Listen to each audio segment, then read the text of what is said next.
first paragraph of General Order number 3, which ended slavery in Texas. I'm going to read it to you. I have it here on my phone.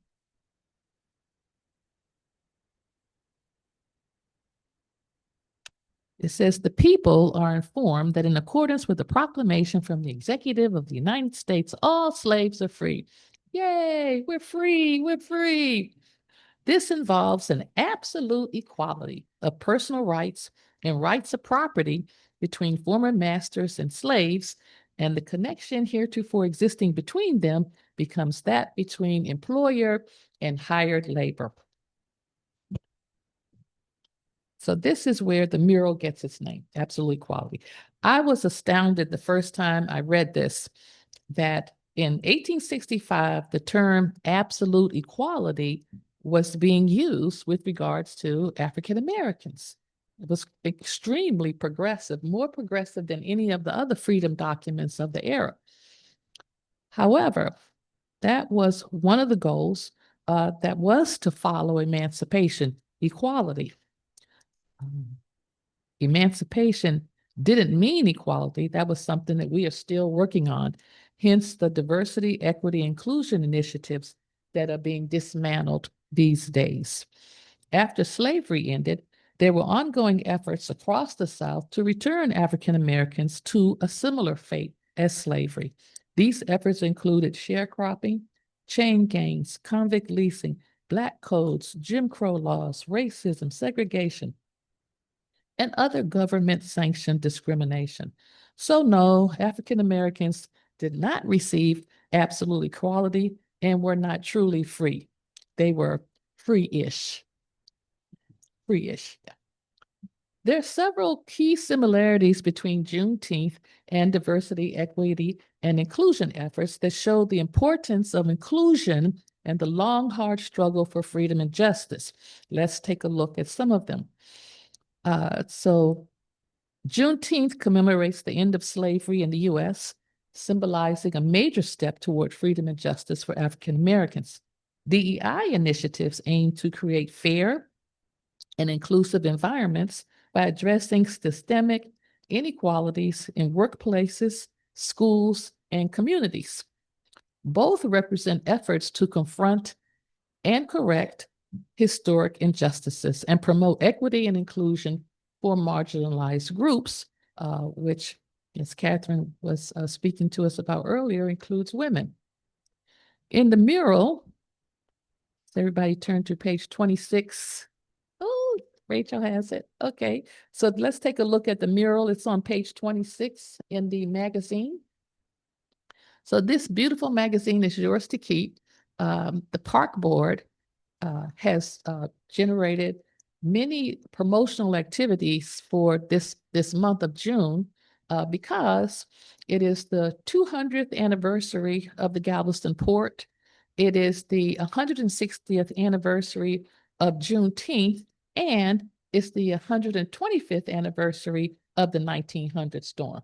So this is quite a year of celebrations. And so this is a commemorative piece, and we are so very grateful to them because they do an excellent job of publications for promotional purposes, especially for Juneteenth. So let's see, where was I? Okay. So the mural that we see starts with the transatlantic slave trade. So what Europeans were involved in the slave trade? Can we name them?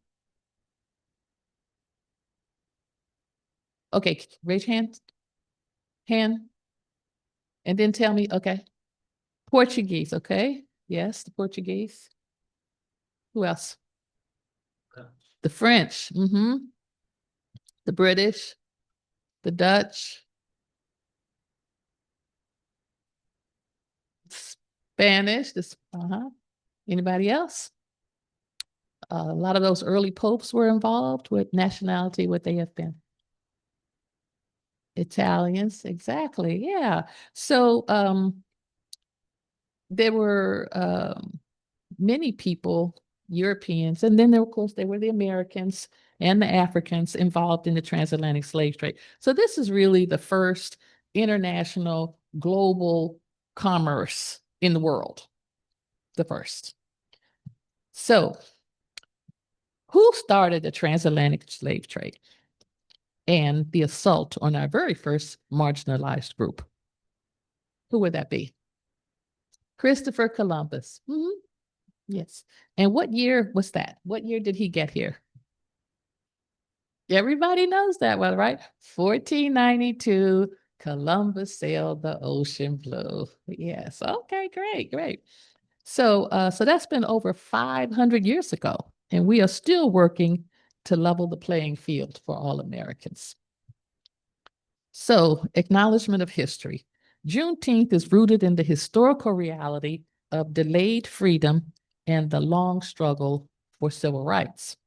DEI work often starts with recognizing historical and ongoing discrimination and exclusion based on race, gender, disability, age, etc. So both encourage reflections on past injustices as a foundation for creating more inclusive and equitable systems today. Let's take a look at the first portal on the mural. Does anyone know who that is? That handsome Black man there? Okay, his name is Estevanico. He's also known as Mustafa Azamori and Esteban de Durantes and Estevanico the Moor. He was the first person of African descent to explore North America. He is credited with being the first African to set foot on Galveston Island. The year was 1528.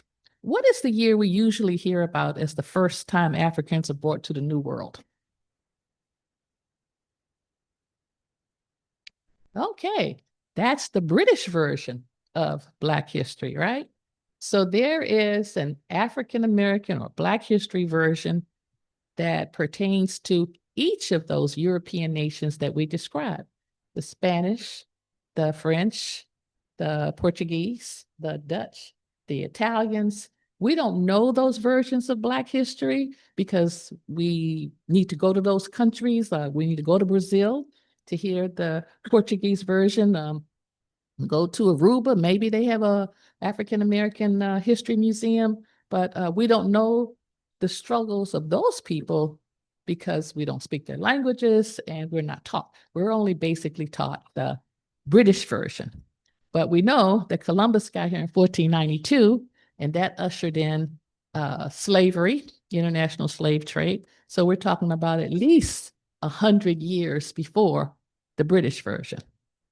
Agreed? Okay. There you go. All right, so cultural recognition and respect. Juneteenth celebrates African American culture, resilience, and achievements. DEI promotes the celebration and inclusion of diverse cultures, identities, and perspectives. Both value cultural awareness and foster respect for diverse experiences. Next, we see Harriet Tubman in the mural, who is certainly the epitome of resilience and achievement. In the mural, she is the symbol of the Underground Railroad. Now, we know it wasn't a real railroad, right? But a series of safe houses and kind people, Black people, white people, all kinds of people, certainly Quakers. We're familiar with the Quakers and their participation in the Underground Railroad. If you were enslaved here on Galveston Island, which way would the Underground Railroad take you? Tell us about it. Because, yeah,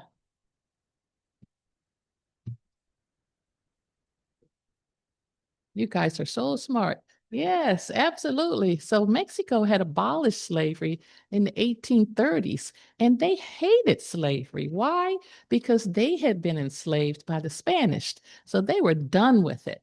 So thousands of Black people from this area made their way to the border for freedom. Not as many people as made it to the north, right, and to Canada from the eastern part of the country. But certainly, there were a large number of people who were able to reach freedom across the Mexican border. So much so that there are still Black communities or people who descended from those early enslaved people. And another group that made it to Mexico were biracial couples because they could find safety there. So there are still descendants of Black people across the border in Mexico. They speak Spanish, but they celebrate what? Juneteenth. Yeah. And they sing the freedom songs that we sing in English because that's how the ancestors taught it.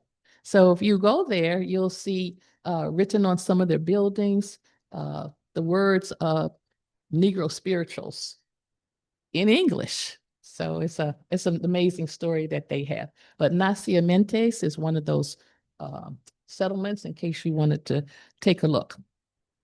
Okay, so that brings us to, let's see, where are we? Who's next? Is Abraham Lincoln next? Okay, Abraham Lincoln. Okay, so this is education and awareness. Juneteenth serves as an opportunity to educate people about slavery, emancipation, and African American history. DEI efforts include training, dialogue, and policies to raise awareness about bias, privilege, and inclusion. Both rely on education to drive understanding, empathy, and systemic change. So, looking at the mirror, we see President Abraham Lincoln, who history has been really kind to. Or do you think he deserves the credit for being the great emancipator and ending slavery? How many people say no? Raise your hand. How many people say yes? How many people say, I don't really know? It's a good question. Yeah, right. Most people. So, one way to judge the measure of a man is by looking at his record. So let's just take a look at some of the things that he's famous for, especially the three Reconstruction Amendments or Civil War amendments that were passed to help African Americans achieve inclusion in our body of politics, society, and economics. But first, let's take a look at the DC Compensation Emancipation Act of 1862, which was signed into law by Lincoln. This ended slavery in Washington, D.C. 3,100 people were freed from bondage.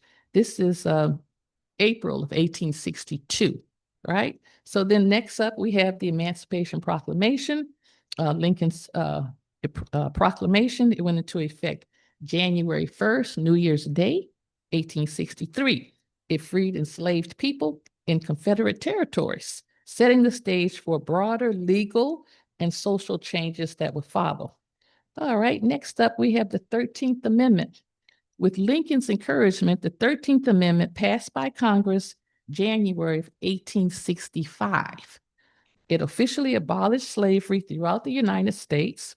It marked a crucial step in ending the Civil War and achieving the broader goal of racial equality. Lincoln, while not the author, played a crucial role in its passage and ratification, urging Congress to pass it. He actively championed the amendment and ensured it became part of the Republican Party platform. He also signed a joint resolution submitting it to the states for ratification in December of 1865, which occurred 8 months after his death, April 14th, 1865. So what about the 14th Amendment?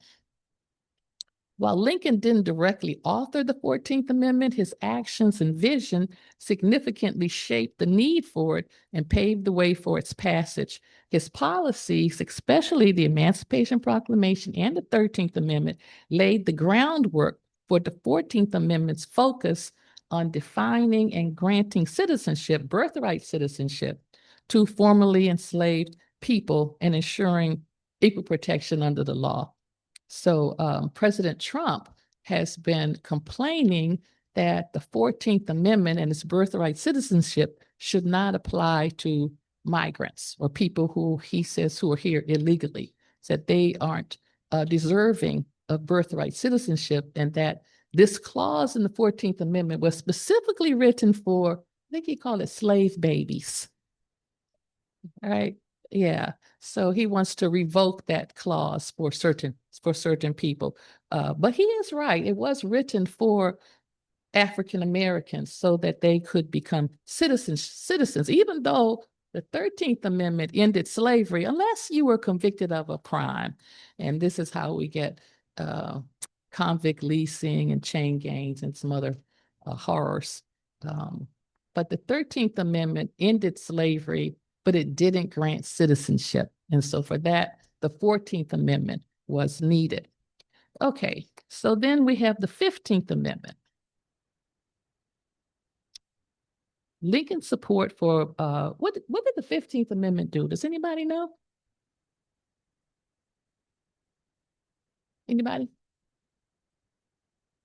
So the 15th Amendment, said right? Voting rights. Okay. So who got the right to vote with the 15th Amendment that didn't have it before? Men. Uh-huh. And specifically black men. Yeah, black men got the right to vote in 1870. And who was extremely upset about this? Yes, white women were very upset that they didn't get the right to vote first because they felt that they were educated, many of them. They had long standings in the communities. You know, they were poised and elegant. Some of them were rich. They just couldn't understand how is this happening because they considered African American men as inferior, and they would write articles in the papers and they would say, how are these people getting the right to vote before us? They can't read or write. They just came out of the fields. They're animals. They smell bad. Oh, they were awful. They were really awful. Hurt Frederick Douglass's feelings because he had been standing with them uh, for suffrage issues, and then they felt betrayed. And he explained, it's okay that Black men get the right to vote because they're going to open up doors for all of us. And you'll see, you'll get the right to vote, and we'll have schools and programs for children, and all kinds of amazing things are going to happen. You'll see. But they really didn't want to hear it. So one of my clients said they were the original Karens. Mm. Hmm. Yeah. So when do women get the right to vote? Right. 50 years later.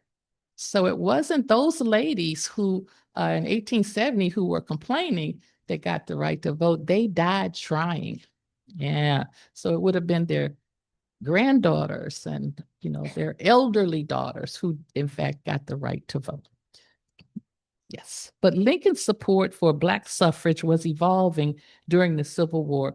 He was influenced by the need to consolidate the Union, win the war effort, and to increase the number of Black men serving in the Union Army and the Navy. The war ended on April 9th when Lee surrendered to Grant at Appomattox Courthouse in Virginia. In his victory and final public speech, on April 11, 1865. This is, you know, you would think he would be giving credit to the generals who won the battles, who ended the war, but he chose this opportunity to talk a lot about Black suffrage and about his vision for Reconstruction, which included equality for Black people. He wanted to open up the doors to everyone in society, even Confederates who, you know, many considered former traitors. So he would say that he was going to let them up easy. We're going to let them up easy. So that was his goal. He was going to open up society and have America filled with prosperity, where people at the bottom could make it to the middle class. And he just had a grand vision, which included African Americans. And so the more Lincoln talked about his vision for Reconstruction, the more Southern sympathizers decided he had to go. Right, he had to go. So he doesn't get assassinated during the war, right? 4 years of the war, Lincoln is moving all around, going to battlefields, showing up, taking his wife out to dinner here and there. I mean, he's accessible, but he doesn't get assassinated until that second term when he begins to talk about his vision for the country during the Reconstruction years, which included everybody. That's when the assassins were like, oh no, Okay, you won the war. We can live with that. But this vision of equality for people, oh no, no, no. So this is why he gets assassinated. But if you look at his speeches in 1865, you get to see how he has evolved as a president. He didn't come into office saying that he was going to end slavery, even though he had a reputation, right, that caused millions of people, once he got elected, to roll out. No longer wanted to be in the same country with this one man. So he must have scared them tremendously in order for them to give up on being U.S. citizens and form the Confederacy. So what he actually said was his belief that the right to vote should be extended to the very intelligent Black men and on those who serve our cause as soldiers. So the very intelligent Black men he was referring to, Frederick Douglass, Martin Delany, these people who had been talking to him throughout the war. He thought, okay, these people are impressive enough. They're smart. They're educated. They're knowledgeable. Why can't they vote? But that's what got him killed. So I believe if Lincoln had lived, we would have a very different country today, a more kinder and inclusive country. Okay, in the next portal, we see General Gordon Granger. He's kind of cut off, right? Because he's in the center, so we don't really see his face. So there were many fears and concerns about the General Order Number 3 among slaveholders in Texas. So this is the reason for the second paragraph.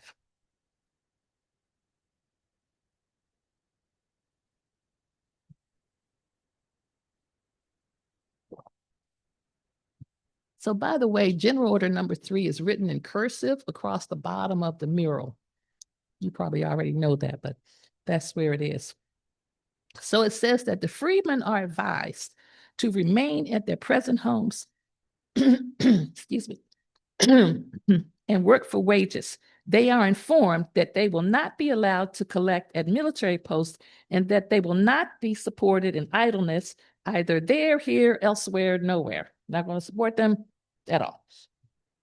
So it's very different from the first paragraph where you're going to get absolute equality. Now you're being advised to go home and be quiet and work for wages, you know, enter into contracts, but oh, by the way, you can't read those contracts, so you don't know what they actually say. But that was the advice from the military.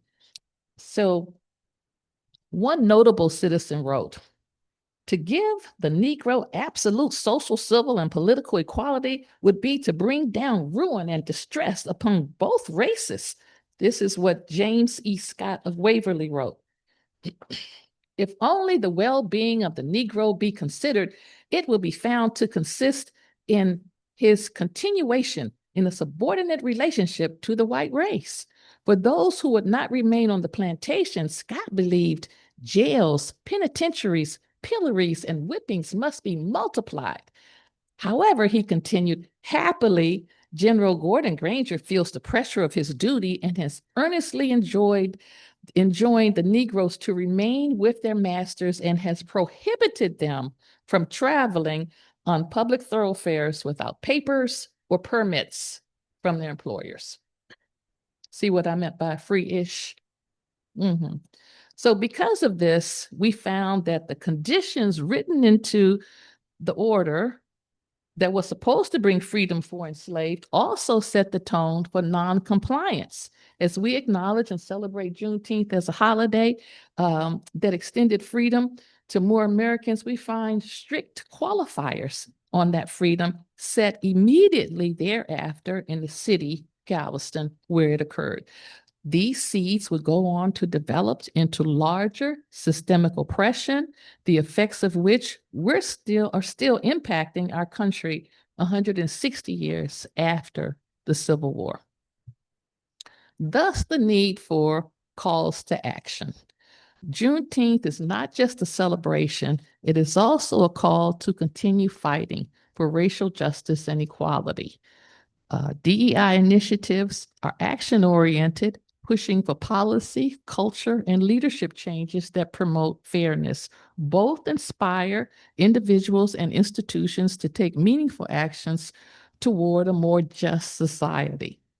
The last portal in the mural shows marchers under the leadership of Opal Lee, who is considered the grandmother of Juneteenth. You see her? She's the handsome brown woman in the middle.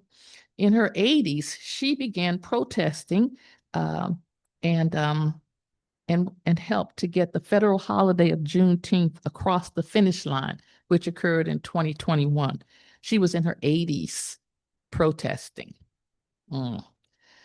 Now she's in her 90s and she is leading the effort to have a Juneteenth museum built in Fort Worth, her hometown.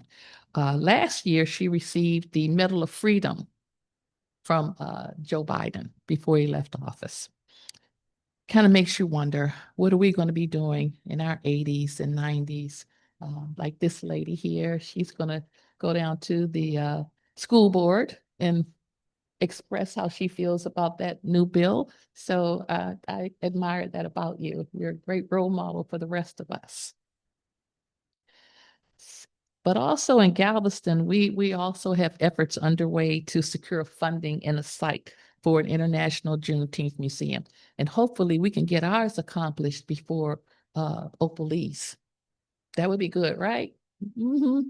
So in the last portal, we see well, it's not the portal, but the last picture is of an astronaut. So he's looking into outer space.